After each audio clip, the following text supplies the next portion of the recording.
बेटी तो जिठानी की है। ये कहानी शुरू होती है मेनका के ससुराल से, जहां अपने किचन में खाना बनाती हुई मेनका एक हाथ से आंसू पोंछती जाती और दूसरे से सब्जी चलाती जाती।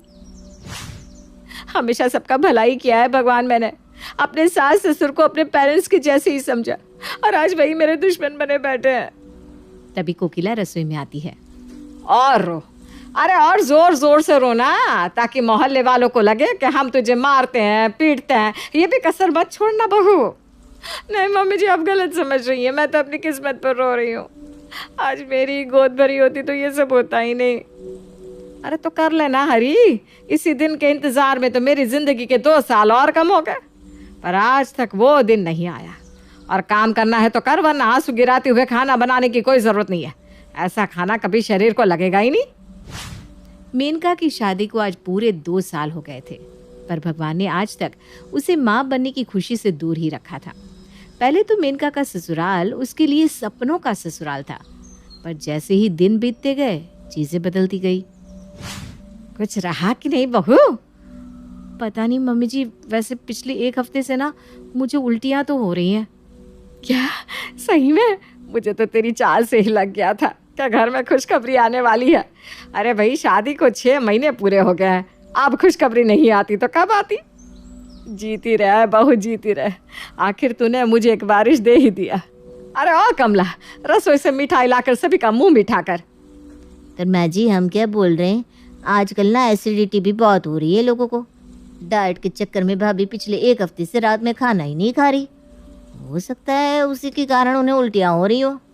अरे मुंह जल जाए तेरा, जब भी मुंह खोलती है आप सुगन ही बोलती है। चुप कर और सभी का मुंह मिठा कर। बहुत खुश हूँ मैं मेनका, आज तुमने मुझे एक बाप बनने की खुशी दी है। आज का दिन तो मेरे लिए एक त्योहार बन गया है। और अपनी जेब से 10,000 की नोटों की गड्डी निकालकर अपनी पत्नी के सर से वारता हुआ रंजीत कमला के हाथों में रख देता है। इसी तरह 15 दिन और बीत जाते हैं और एक सुबह अपना पेट पकड़कर कमरे में मेनका लोट पोट करने लगती है। ये तुम्हें अचानक क्या हो गया मेनका? कहीं तुम्हारे पेट में पल रहे बच्चे के कारण तो ये सब नहीं हो रहा? रुको, मैं अभी माँ को बुला कर लाता हूँ। नहीं नहीं नहीं, मम्मी को बुलाने की जरूरत नहीं है। मेरे पीरियड्स आए रंजीत, मतलब मेरे पेट में कोई बच्चा था ही नहीं। क्या? हाँ। पर माँ को इस बात का पता चला तो उन्होंने तो पूरे मोहल्ले में ढिंडोरा पीट दिया था कि इकलौता वारिस आने वाला है। ये बात कोकिला के कानों तक पहुंचने से कब तक बचती, और जैसे ही कोकिला को पता चलता है कि उसकी बहू माँ नहीं बनने वाली है तो कोकिला चिढ़ जाती है। अब आगे भी आए दिन कोकिला बस मेनका से एक ही सवाल पूछती और हर बार जवाब आता ना। इसी तरह 2 साल निकल जाते हैं। जैसे जैसे दिन बीतते जाते हैं मेनका की इज्जत सभी की नजरों में गिरती जाती है। और फिर एक रोज, तेरी बड़ी भाभी इस जन्म में मुझे खुशखबरी देने से रही। अब मेरी एक आखिरी उम्मीद तू ही है बेटा। तेरी ही पत्नी मुझे मेरे पोते का मुंह दिखाएगी। मैं ना अभी तेरे लिए लड़की देखना शुरू कर देती हूँ। और हवा से भी तेज रफ्तार में कोकिला अपने दूसरे बेटे के लिए लड़की की तलाश करना शुरू कर देती है। और एक ही महीने के अंदर कोकिला नेहा के साथ अपने बेटे का रिश्ता पक्का कर दोनों की शादी भी करवा देती है और नेहा को अपने घर बहू बनाकर ले आती है। दरवाजे पर खड़े अपने देवर देवरानी की आरती उतारने के लिए जैसे ही मेनका दरवाजे पर जाती है कोकिला उसे रोक देती है। रुक जा मेनका, नेहा बहू का अपने ससुराल में स्वागत तेरा मुंह देखकर हुआ ना तो उसकी खुली कोख भी बन जाएगी। कोई जरूरत नहीं है तुझे दरवाजे पर जाने की। मेरी बहू की आरती मैं उतारूंगी। कोकिला दरवाजे पर खड़े नए शादीशुदा जोड़े की आरती करती है।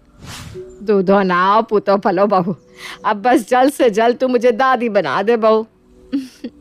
जी मम्मी जी, आप बेफिक्र रहिए।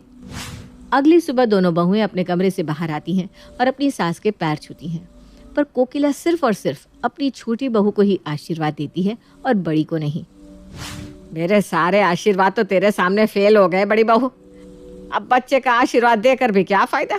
कम से कम मेरे बेटे को पत्नी का सुख तो देती रहे ना, जीती रहे। भगवान करे नई बहू के पैर तेरे लिए शुभ हो और तुझे जल्द एक बाल गोपाल हो जाए। इसके बाद अपनी पहली रसोई की तैयारी करने नेहा रसोई में जाती है और कुछ देर बाद मेनका भी रसोई में जाती है। एक साथ इतने सारे लोगों का खाना आप कैसे बना लेती हैं भाभी, और वो भी तीनों टाइम? मैं तो नाश्ते की तैयारी करने में ही पस्त हुई जा रही हूँ। हाय मेरी कमर, अभी तो बस सब्जियां कटी हैं, कैसे होगा सब कुछ? बाहर कौन जान रहा है कि अंदर खाना तू बना रही है या मैं? ये ले टेबल, तू आराम से यहाँ बैठ, मैं अभी फट से सारी तैयारियां कर देती हूँ।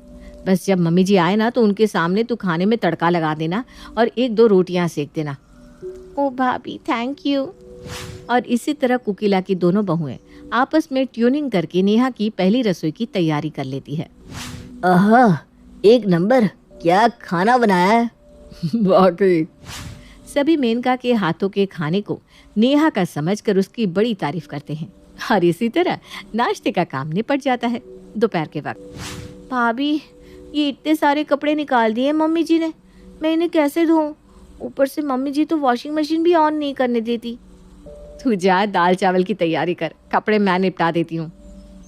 मुझे तो एक बात समझ में नहीं आती भाभी, मैं यहाँ घर के कामकाज ही नहीं संभाल पा रही हूँ तो बाद में बच्चा कैसे संभालूंगी? और यहाँ मम्मी जी रोज मुझे गुड न्यूज़ के बारे में पूछती रहती हैं। अरे मैं प्रेग्नेंट रह गई तो 9 महीनों में कहीं परलोक ही ना सिधार जाऊं। अरे हट पगली, जो भगवान बच्चा देता है ना वो उसे संभालने की ताकत भी देता है, और बाकी मैं तो हूँ ही। एक सुबह नेहा अपनी जिठानी के कमरे में आती है और खुशी से उनके गले लग जाती है। भाभी, भाभी, आई एम प्रेग्नेंट। अरे वाह नेहा, अब तो मम्मी जी बहुत खुश हो जाएंगी। रुक तू, पहले मैं तुझे काला टीका लगा दूं, फिर सब बता। और इस तरह ये बात पूरे घर को पता चल जाती है। उस दिन के बाद कोकिला तो हर वक्त अपनी बहू के साथ साए की तरह घूमती रहती। आखिरकार नेहा उसे दादी जो बनाने वाली थी। तो किसी भी तरह घबराना मत बहू, तू बस बच्चा पैदा कर ले, पाल तो उसे मैं दूंगी। और ऐसा मत करना कि आजकल की लड़कियों की तरह एक ही बच्चा करके ऑपरेशन करवा लिया। पहले बच्चे के बाद लगते ही अगर तू फिर से पेट रही ना तो मुझे फट से बता देना। ठीक है मम्मी जी, वो क्या है ना, दिन भर घर पर बैठ बैठ कर बोर हो गई हूँ मैं, भाभी के साथ बाहर घुमाऊं? अच्छा ठीक है, जा, पर ध्यान से जाना बेटा। दोनों बहुएं बाहर मार्केट जाने के लिए निकलती हैं कि पड़ोस की सुषमा मेनका को देखते ही कहती है, सब किस्मत का खेल है, जेठानी के सामने ही देवर की शादी हुई और अब देवरानी को बच्चा होने वाला है। इस बेचारी को अब तक बच्चा नहीं हुआ। नेहा, हम बाद में घूमने चले क्या? इस खुशी के माहौल में भी मेनका पर माँ बनने का प्रेशर बरकरार ही था। इसी तरह 9 महीने बीत जाते हैं और नेहा एक छोटी सी बच्ची को जन्म देती है। लाओ लाओ नर्स, मेरी लाडो को मेरी गोद में दे दो। कोई बात नहीं बहू, बेटी हुई तो क्या हुआ, दिल छोटा मत कर। अरे भगवान करे अगली बार तुझे बेटा ही हो। हाँ, कोकिला को एक पोता तो नहीं मिला, पर उसे इस बात की खुशी थी कि कम से कम वो दादी तो बन गई। एक सुबह सुरेश अपनी पोती को अपनी गोद में खिला रहा था कि वो अपने दादा की गोद में सुसु कर देती है। ये लड़की भी ना, पकड़ दो इसे, इसके कपड़े बदल दे। आप छुटकी को मम्मी जी को पकड़ा दीजिए ना पापा जी, मम्मी जी इसे संभाल लेंगी। सुबह से इसे खिला खिला कर मेरी कमर अकड़ गई है। अरे वो खिलाएगी इसे, रहने दे बेटा। वो तो 2 मिनट छुटकी को खिलाती है और मुझे पकड़ा कर चली जाती है। उससे ना संभलने वाली तेरी बेटी। तभी मेनका वहाँ आती है। लाइए, इसे मुझे दे दीजिए। तुम आराम करो नेहा, मैं संभालती हूँ चुटकी को। और उस दिन जो मेनका छुटकी को अपनी गोद में लेती है, उस दिन के बाद तो छुटकी उसी की हो जाती है। छुटकी को नहलाना, तैयार करना, खाना खिलाना, सारी जिम्मेदारी मेनका पर ही आ गई थी और वो ये सब खुशी खुशी कर भी रही थी। एक रात जब करण और नेहा के बीच छुटकी सो रही थी, अचानक ही वो उठकर रोने लगती है। मैंने पहले ही कहा था इसे भाभी के पास सुला दो, पर नहीं, अब कौन चुप करवाएगा इसे? रुको ना, मैं अभी इसे भाभी को देकर आती हूँ। नेहा छुटकी को मेनका को देकर सोने चली जाती है। पूरी रात मेनका ही छुटकी को अपने कंधे पर लेकर सुलाती रहती है। ये सब कुछ कोकिला देख रही थी कि किस तरह बच्चे को जन्म तो नेहा ने दिया था, पर उसे पाल रही थी मेनका। 2 साल बाद अब फिर से नेहा प्रेग्नेंट रहती है। एक और बच्चा? नहीं नहीं नहीं भाभी, मुझसे अब एक और बच्चा नहीं संभाला जाएगा, एक बच्चे में ही मैं आधी हो गई हूँ। तभी रसोई में कोकिला आकर कहती है, अरे तो तू कौन सा पहला बच्चा संभाल रही थी? दे देना अपना दूसरा बच्चा अपनी जेठानी को। यहाँ तुझे दूसरा बच्चा होने वाला है और तेरी जेठानी अभी भी बच्चों के प्यार से वंचित है। बहुत सगी हो तुम दोनों, तो बच्चा तो बांट ही सकती हो, है कि नहीं? हाँ मम्मी जी ठीक कह रही हैं भाभी, मेरा दूसरा बच्चा चाहे लड़का हो या लड़की, उसे होते ही ना मैं आपको सौंप दूंगी। दिन बीतते जाते हैं और नेहा को फिर से इस बार एक बेटी होती है। अस्पताल से जैसे ही अपनी बेटी को नेहा घर लेकर आती है, वो दरवाजे पर ही उसे मेनका के हाथों में सौंप देती है। अरे कोई मेरी बेटी का टीका करो, और उसकी माँ का भी। काफ़ी दर्द सहकर नेहा ने इसे जन्म दिया है। पर टीका तो मेरा होना चाहिए ना, क्योंकि माँ तो इसकी मैं हूँ। मेरी आंखों का तारा है मेरी नैना। जाइए मम्मी जी, आरती की थाली लेकर आइए। बच्ची के गोद में आते ही जैसे मेनका एक ही पल में पूरी तरह बदल गई थी और तभी अपनी बड़ी माँ के पीछे धीरे धीरे चलकर छुटकी हॉल में पहुंच जाती है। हे भगवान, ये लड़की भी ना। सुन लो नेहा, अब छुटकी की जिम्मेदारी मेरे सर पर नहीं आनी चाहिए, क्योंकि मैं अपनी नैना को संभालूंगी। मैं अब छुटकी को नहीं संभाल पाऊंगी। हाँ भाभी, आप फिक्र मत कीजिए, वैसे भी अब छुटकी बड़ी हो गई है, मैं इसे संभाल लूंगी। छुटकी को गोद में उठाकर नेहा अपने कमरे में चली जाती है और कुछ 10 मिनट के बाद ही उसे नैना के रोने की आवाज़ सुनाई देती है। लगता है नैना को भूख लग रही है, मैं उसे दूध पिला देती हूँ। नेहा उठकर मेनका के कमरे में जाती है तो वो देखती है कि मेनका 2 दिन के बच्चे को बोतल का दूध पिला रही है। 2 दिन की बच्ची को बोतल का दूध? अरे भाभी, मैं तो यही हूँ, मैं पिला देती हूँ नैना को दूध। अरे तू कैसे इसे दूध पिलाएगी? तू इससे जितना दूर रहे उतना ही अच्छा है, वरना बच्ची को तेरी आदत पड़ गई ना, फिर वो कभी मेनका को अपनी माँ मानना नहीं चाहेगी। वैसे बच्चे भी तो पलते हैं जिनकी माँ नहीं होती, तो फिक्र ना कर, मेनका देख लेगी। अपने बच्चे की फूट फूट कर रोने की आवाज़ सुनने के बाद भी नेहा को वापस अपने कमरे में आना पड़ता है। हे भगवान, मेरा दिल टूटा जा रहा है। मेरी बेटी भूखी है, कैसे रह रही होगी वो। नेहा बार बार अपने कमरे में चक्कर काट रही थी और लगातार नैना के रोने की आवाज़ उसका कलेजा चीर रही थी और कुछ देर बाद ही रोने की आवाज़ बंद हो जाती है। चलो अच्छा है, नैना चुप तो हो गई, एक बार जाकर उसे देख आती हूँ। नैना मेनका के कमरे में जाती है और वो क्या देखती है कि उसके कमरे में कोई है ही नहीं। नैना अकेली ही बिस्तर पर सो रही है। नैना, ये कैसी लापरवाही है भाभी की, नैना को अकेला छोड़ दिया। बिस्तर पर अगर करवट लेती हुई नीचे गिर गई तो। भाभी, भाभी कहाँ हैं आप? आ रही हूँ भाई, आ रही हूँ। क्या हो गया?